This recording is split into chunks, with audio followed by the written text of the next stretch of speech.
evening, everyone, and thank you very much for coming.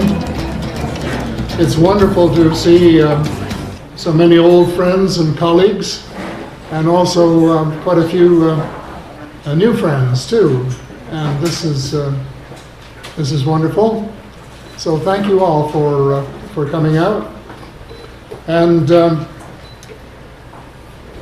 what I'm going to try to do is impossible, but that's to try and give you a hint of what is in the book and the issues that are important. And it just can't be done in 15 or 20 minutes, but I'm going to compress as much as I can into that very short period of time. So I'm going to start with the money mafia, because it is the most urgent issue in the world today. It's not the most important. Global warming is the most important, but the money situation is the most urgent, because we have to do something to get people back to work, to get the economies going, and to have the financial flexibility to do something on the global warming front and other areas that need a lot of attention. The problem with the money situation is that there's only about one person in every 100 who really understands it. And there's some, we think of money in some esoteric way of we wish, of course, we'd had more. But it's a little complex.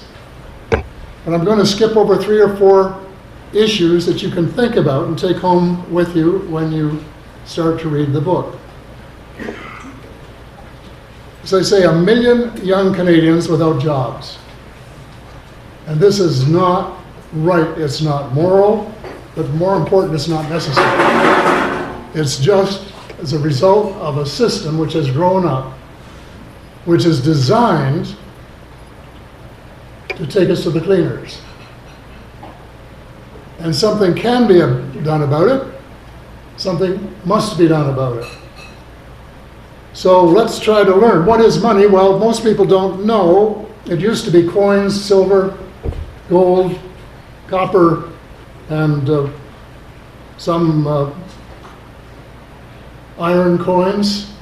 But of course we got too busy and too big to be able to do that. If you're going to buy a house, you can't take a bag of coins with you to pay for it. So we started using paper money. And at first it was backed by some coins or things, and later, of course, it wasn't. But over the years, the system has changed to the point where today, only about 3% of all money is either coins or paper. 97% is virtual. And virtual means computer entry. The first and probably the brightest of the governors of the Bank of Canada said that money was just a book entry. If he were alive today, he'd say money is just a computer entry. But the problem is, whose computers? And that's where we have to do something about it. We, the people, own the patent to create money. We have licensed private individuals to do it for us. And they now create 97% of all the money, but they create all of it as debt. And debt on which interest has to be paid, and no one creates any money with which to pay the interest, so you just keep going further and further and further into debt. The whole system is mathematically absurd. It's more insane than insane, if that's possible. Well, I want to just give you a bit of a background on the history of the way that the system is multiplied and what we call bank leverage. If we go back 300 years when the Bank of Canada, Bank of England rather, was chartered, they lent half of their money, or all of their capital, their gold and silver, to the king at 8%. So he gave them a license to print, P-R-I-N-T, an equal amount, and lend it to their rich friends at high interest rates. So in effect, they were allowed to lend the same capital twice. In the early days of the 20th century, U.S. federally chartered banks had to have a gold reserve of 25%, which meant they could lend the same money 4 times. When I was young, Canadian banks had to have a reserve of 8%, which meant they could lend the same money 12.5 times.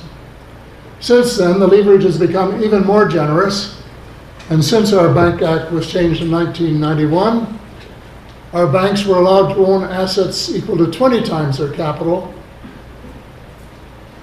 and that shows just how ridiculous the situation can get. To say that it's grand larceny is an understatement. But to understand, most people have the myth, observe the myth, that if you go to the bank to borrow money to buy a car, that what they're lending you is deposit that somebody else made the day before, or a couple of days before. Not so. They create the money. They're pretty well lent out all the time. So if you go in and say to buy a car for $35,000, and what they'll do is ask you for collateral, and if you have some stocks or bonds, okay, or failing that, you can give them a second mortgage on your house or your cottage, and if you can't do any of those things, you can get co-signature of a rich relative. And once they're satisfied with the collateral, then they'll have you sign a note for $35,000, repayable principal and interest at prime plus, 2 or 3%, depending on the color of your eyes. And as soon as they're satisfied, they tap their computer, and $35,000 appears in your account that you can go out and spend. Seconds earlier, that money did not exist. It was created out of thin air, just based on a little bit of capital equal to the minimum required under the law. And a better example that I'll give you, and the reason I picked the title of this is you've been following the investigation going on in Montreal about the Mafia there, and they're creaming about have been creaming about 2.5% off the top of all the construction jobs in the city. Well, what the banks do is take 95% off the top. That's what they do. So, let's say you're a student and you borrow $50,000 from the bank to get through your studies and graduate. The banks have in their vaults, or they have capital equal to $2,500 of what I call blood, sweat, and tears money. Real money that they had to work for. All of the rest is just notional money. So they lend a student $50,000. The student has to repay $50,000 blood, sweat, and tears money plus interest to repay a loan that was made on the basis of the bank's capital of $2,500. Now that's how ridiculous it is. So that this is the system that has to be changed, and there's only one way to do it, and that is to have some government-created money. I know there's a lot of controversy about it, but there is no other way, mathematically, because we have to have some money that is not debt to dilute the debt and get the economy going, and then be able to keep it going once we get it going. So, unfortunately, well, let me tell you first of all that I know that system works because I'm a child of the Depression, as you can probably tell by looking at me. And in 1938, there were no jobs in Canada, none. So in 1939, the war came along, and pretty soon, everybody was either in the armed forces or working on munitions or building factories or ships or something, and we had full employment. And you say, well, where did they get the money? Well, it was simple. The Bank of Canada printed it and made it available, not all of it, but available, a lot of it, to the government of Canada to spend into circulation, which is what the economists used to call high-powered money, which then allowed the bankers to increase their lending too. But a big chunk of the money that was created directly for the government at, in effect, zero cost, or very near zero cost. That was the system that we had from 1939 to 1974. It worked like a charm.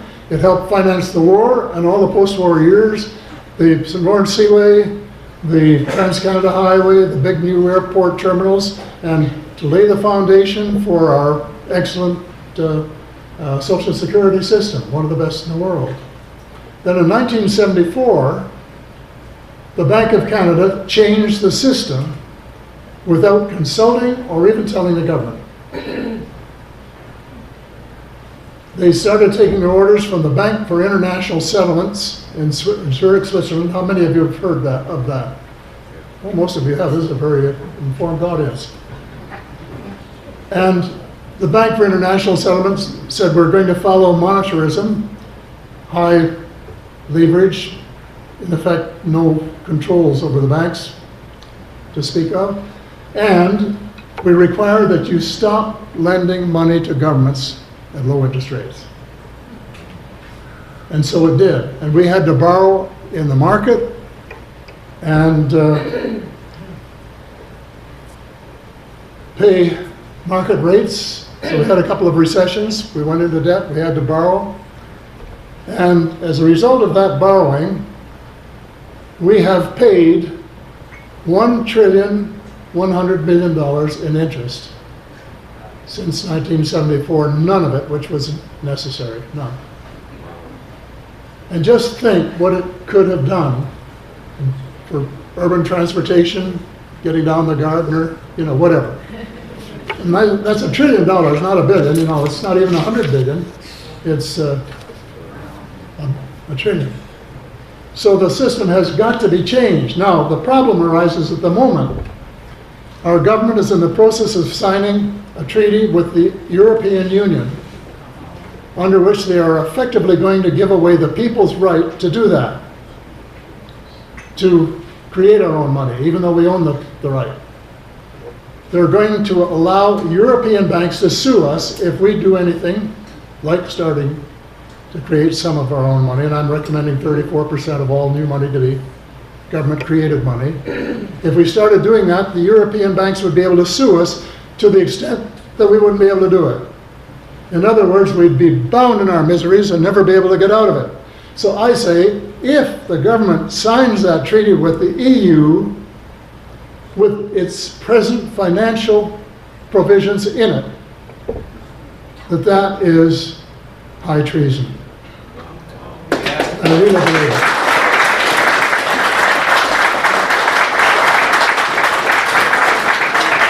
So this is not a partisan issue. It doesn't matter how you vote or what you think. But if you care about the future at all, if you care about your country, and if you want to see the problem solved, write the Prime Minister, send him a telegram. Well, we don't do that anymore, do we? An email. Giving away my age. Send him an email, send him a letter, phone him if you know him, and say, please do not sign that treaty with the EU, because it is all part of something bigger that's going on in the world, and that is to take away power from the people and give it to multinational corporations and banks who are under the control of what I call the cabal. And this is part of a grander scheme. And the first Canada-US trade agreement was the first level, the first bit of this. But what's being done now with the proposed European treaty and the Trans-Pacific partnership are both huge, huge jumps into taking power away from the people and giving it to transnational corporations and their bosses, the banking cartel and the cabal. So we have got a problem on our hands, and we've got to do something about it before it's too late. Giving away our constitutional rights. No one has the right to do that. So please try to do something. Tell people, get the information flowing into Ottawa not to do it. Now this is being engineered, as I said, by an international cabal. Now what is a cabal? It's hard to define. But a hint is that it is a group of people with the banking cartel at the apex, then the oil cartel, and then the international corporations, the transnational corporations, and then the U.S. Intelligence organizations, the FBI, the CIA, the NSA, and a huge chunk of the American military.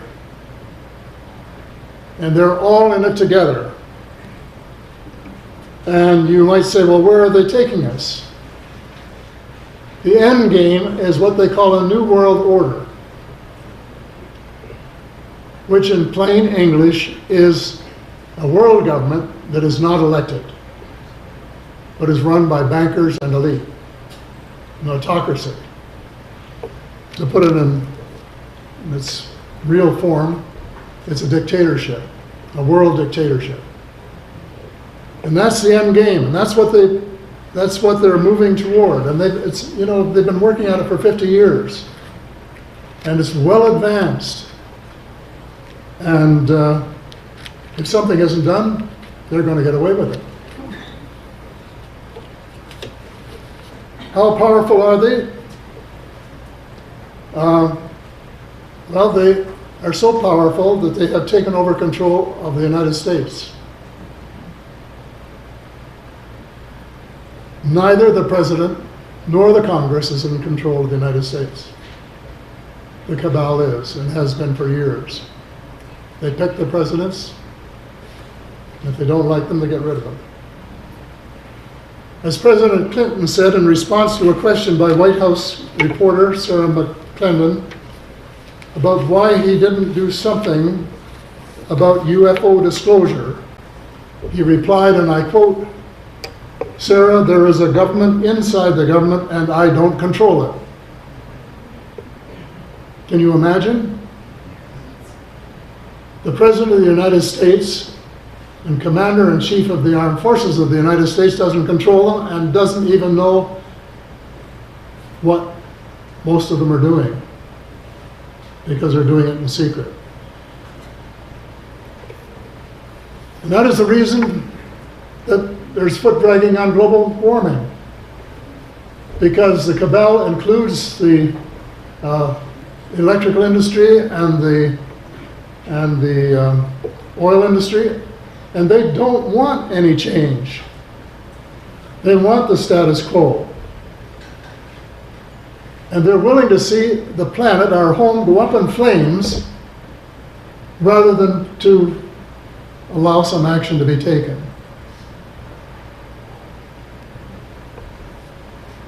They control the free energy that we need. I don't know how many of you are familiar with that or not, but the same cabal owns the patents to free energy. And there are several different ways of going about that, but the most likely is what they call zero-point energy. Is the energy that's everywhere in the cosmos, and it's unlimited. So you don't have to pay for it, but you have to get some kind of a machine to be able to use it. And the patents they have are such that I am told with a box about this square can generate enough electricity to run your whole home or your car or your tractor or your airplane,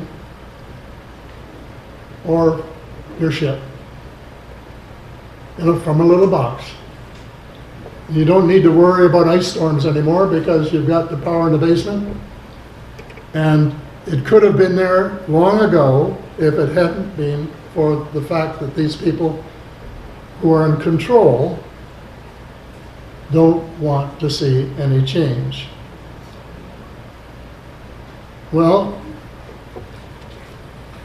I think that's sad because the situation on the climate front is so desperate that we have to do something about it immediately. In my light at the end of the tunnel, I said that I thought we had about 10 years to do something about it. I'm now in the new book that you're getting tonight, saying 7 years. Is it possible? Yes. But nobody's even talking about it, let alone the politicians who would have to make the decisions. In the book, I list some headlines. More drilling in the Beaufort Sea, more drilling in the Gulf of Mexico, new huge drilling off the coast of Newfoundland, extension of the oil sands. Headline after headline after headline of things that are being done that have a 20, 30, 40, 50-year life expectancy when our house is on fire now. And we've got to do something about it now. And what I'm proposing is that we mobilize and in 7 years do that. Install new clean energy in every car, truck, ship, plane, and house in the world. And it's possible.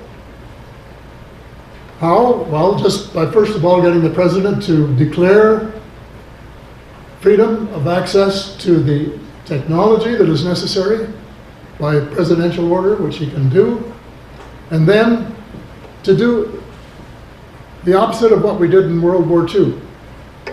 I remember it very well. All of our car plants, all of our factories for refrigerators, and washing machines, and all of those goods were converted to armaments. And it was done very quickly.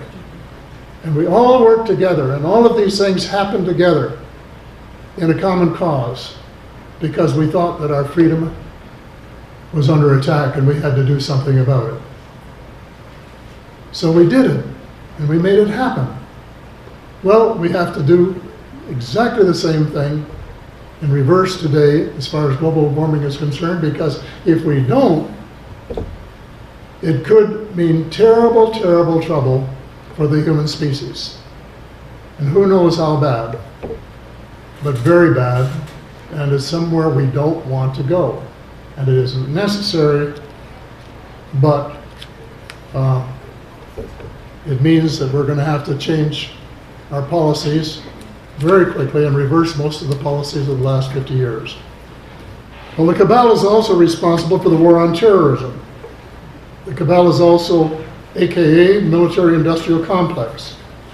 Dr. Carol Rosin, a friend of mine, worked with Dr. Werner von Braun, who was one of the Nazi scientists who came to work in the United States at the end of the war, and who mellowed as he got older, and said the industrial military complex has to have an enemy to justify all of this money they're spending on killing machines. So they have to have an enemy, and if they don't have one, they have to manufacture one. And he said first it will be the communists, and then it will be the terrorists, and then it will be the extraterrestrials. And that's exactly the way it's unfolding. They have helped create each of these threats, one after the other. And they have created a cult of lying. in the United States. It began with the Roswell crashes. There were actually two, but one of them was the one that got in the news and got people thinking about flying saucers. And the day that the Roswell crash occurred, the base commander put out a press release that it was a flying saucer.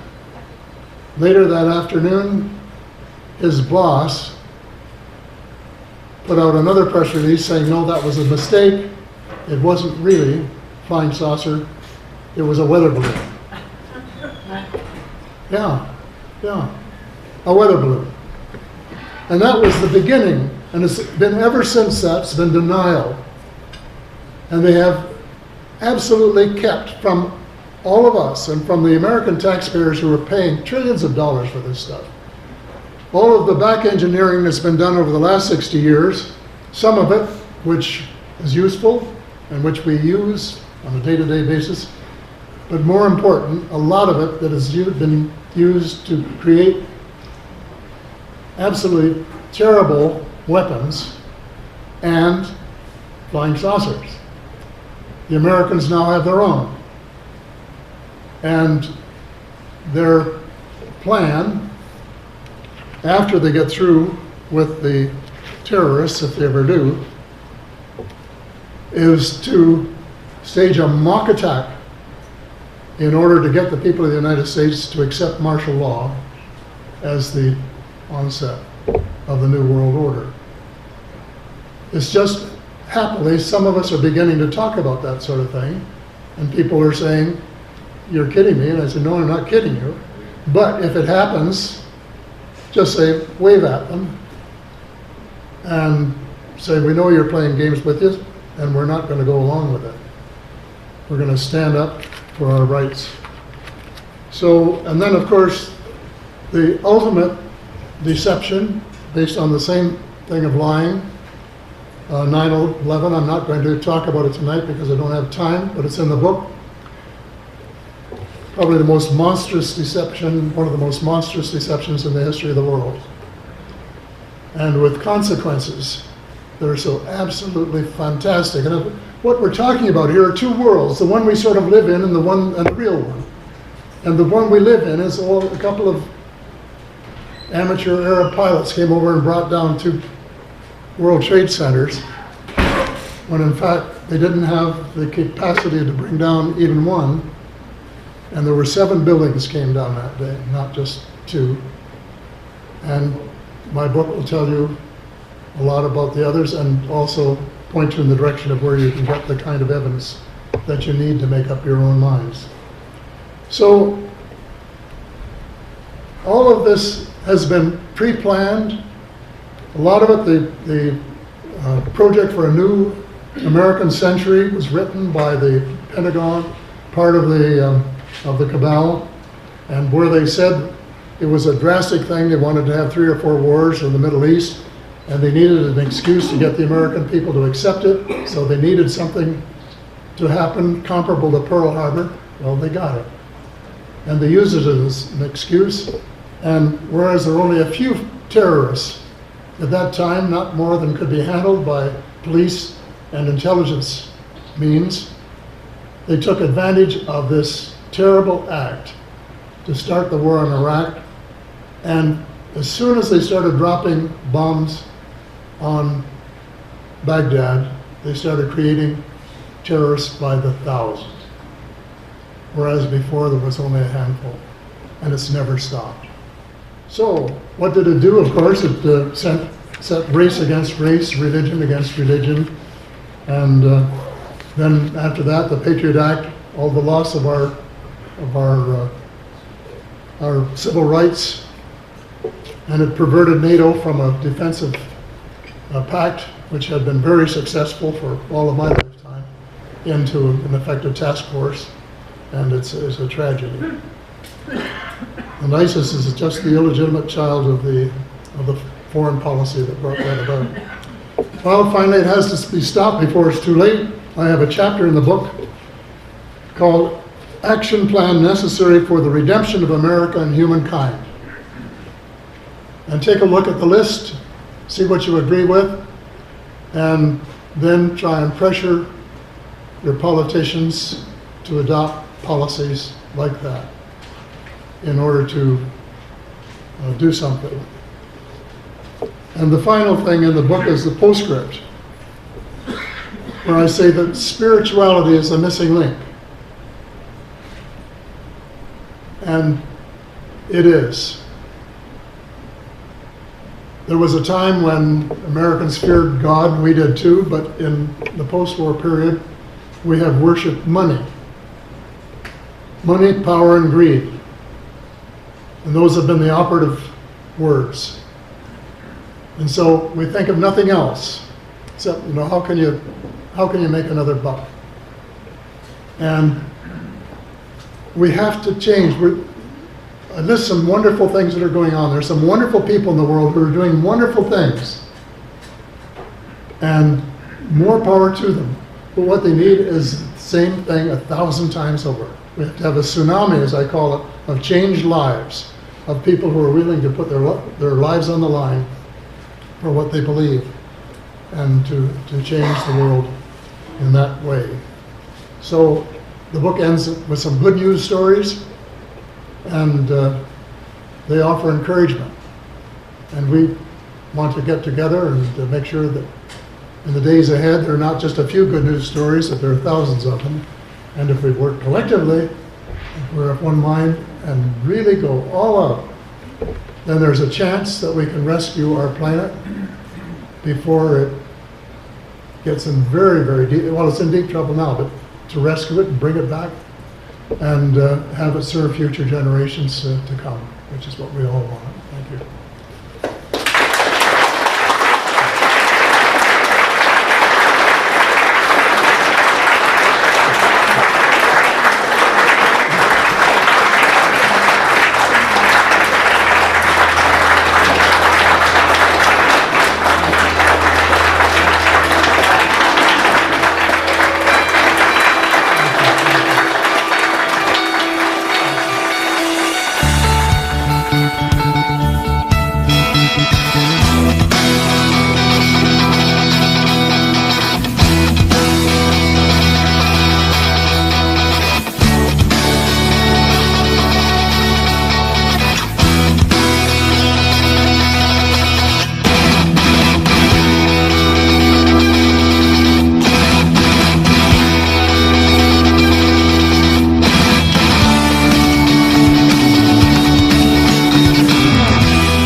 The deal was that I would take 5 questions, if my voice doesn't go all together, and then we'll go back to book signing for those who weren't able to get there. Hellyer, thank you very much. That's exactly, I think, what we needed to hear. Thank you.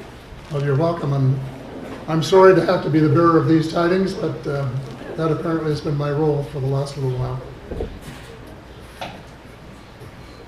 No. Are the Americans working with aliens? Pardon me? Are the Americans working with aliens? Some of them, yes, some. But this is a very difficult area, and I talk a little bit about it in the book, and say this is the reason we need full disclosure. Congress should send up a committee that find out what's really going on over there, who they're working with, how long they've been working with them, if they have any treaties, and if so, what the treaties say, and all this sort of thing. But there's so much that's been kept in the dark that it's going to take a lot of unwinding to get at the truth. But truth we must see. Yes. Yeah, I was just going to explain, my son's now doing t-shirts which say, first the EU, then the EU. But he's doing them now. No. Paul, in the last couple of days, millions of people around the world have been marching against global warming. And last week, the Rockefeller Group announced that they're divesting all their oil and fossil fuel investments around the world. $64 billion are going to be freed up and reinvested into renewable energy. What's your view on the Rockefeller Group's association with the cabal? And do you think this is part of like an overall plan by the cabal to shift gears under the guise of free energy? I wish I knew, because they've certainly been an integral part of the cabal for the last 50 years. I was interested to see that announcement, and I will follow it with very great interest. But I haven't seen any. When they talk about renewable energy, they haven't been talking about exotic energy. They've been talking about windmills and all the things that are fine but not going to do the job. And we've got to go all out and not just go through another 20 or 30 years of trying to do a little bit and hope that it's all going to come out in the wash, because I'm afraid it's not. There's more power to them. Yes. You mentioned spirituality.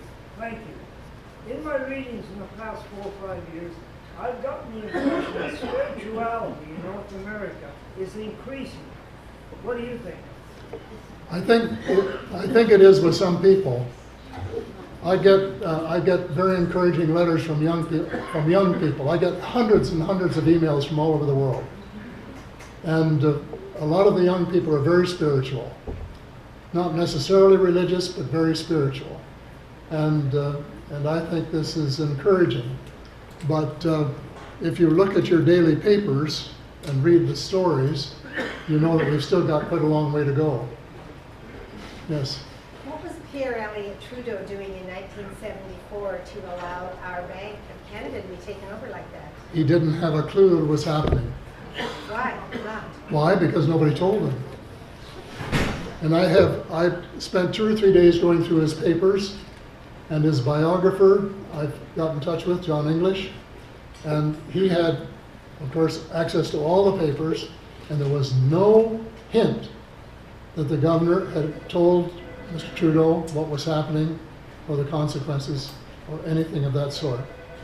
Maybe it may have been because he didn't know. But And when he finally figured it out, why didn't he do something? He was still in power then, wasn't he? no, I think it took quite a while to try and figure out what was going on, and a lot of people still don't know. That's the reason I'm here tonight. Last question. You say you wanted to write to our politicians and put forth your message.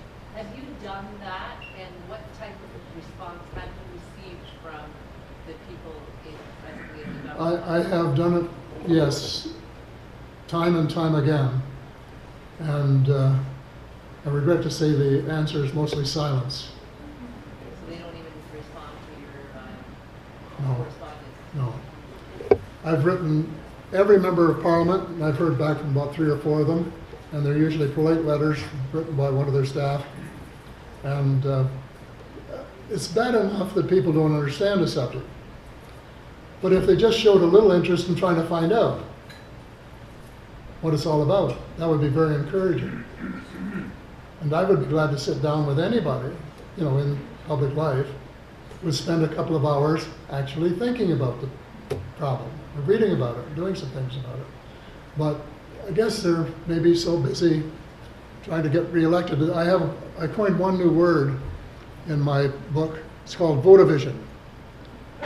And votavision is the vision that only extends as far as the next vote. And I'm afraid that that's a pretty widespread disease. And I wish it wasn't. Maybe we can do something about it. So I think we better knock it off now. And thank you all. You're a great audience, and thank you again for coming.